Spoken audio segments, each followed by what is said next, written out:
They raised their glasses to toast my downfall. The sharp clink of crystal echoed off the stone patio walls like a cruel punctuation mark. Laughter followed, then applause.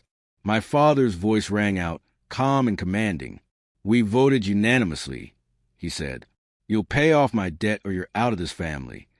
He lifted his glass like a king declaring a sentence. One by one, the others joined him, my mother, my brother, his wife. Even my cousin, who had once sobbed in my arms after her father abandoned her. Now she smiled with wine-stained teeth. I said nothing. I only nodded, quiet and composed. Then I reached into my coat pocket and pulled out a USB stick. "I brought a vote, too," I said. My voice was steady. The room fell silent as I walked to the outdoor TV by the fireplace, plugged the device, and turned the volume all the way up. "Let's watch democracy in action," I added, as the screen came to life and their faces began to shift. 3 months ago, I would have died for them. When my father told me he was being harassed by collectors over a loan he co-signed for a friend, I didn't hesitate. He said I was the only one he could trust. I wired the first payment within an hour. I still remember his embrace. How long he held me. How sincere he sounded when he said I was the only one he could count on. Then came the photos from Mexico. My brother laughing on a jet ski. Dad toasting champagne on a yacht. No one told me they were going. No emergency. No loan. Just a vacation funded by the money I gave them. That was when it clicked. I didn't explode. I didn't even confront them. I just started paying attention. They weren't careful. People who think they're invincible rarely are. Over the next few weeks, I traced the money, wire transfers, shell corporations, accounts set up in my name without my consent. I found a burner phone in my brother's glove box and read the text between him and my father. "He's good for it," one read. "Just guilt him into another $20K. They laughed about me, manipulated me, conspired to bleed me dry. They'd use my loyalty like a leash. So I cut it and I sharpened the blade. I hired a forensic accountant, former federal, razor sharp. She traced every cent, every lie.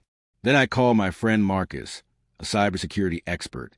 He recovered deleted files from my mother's laptop, emails, spreadsheets, bank documents, all leading from my childhood trust fund straight into a Cayman Island account in her name. The final piece? Audio. One night, I left my phone recording in the guest room while pretending to sleep. Downstairs, they gathered.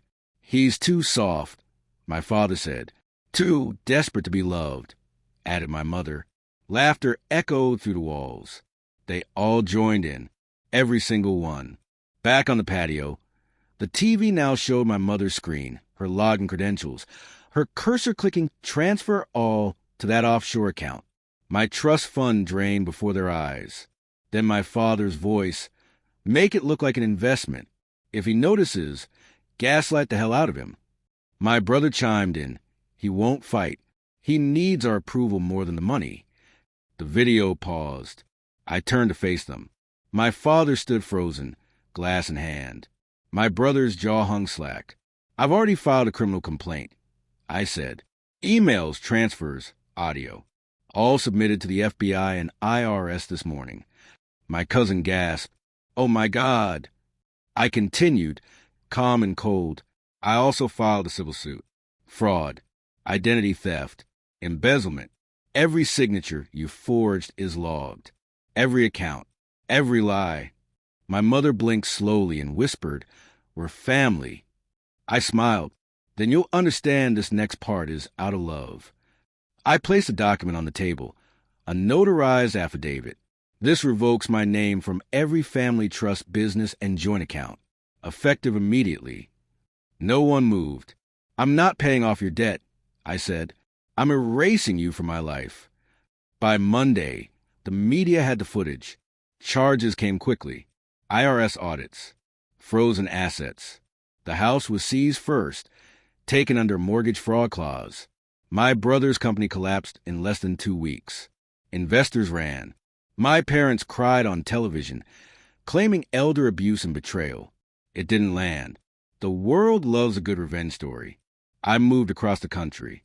Small apartment. Quiet city. Clean air. A window facing the bay.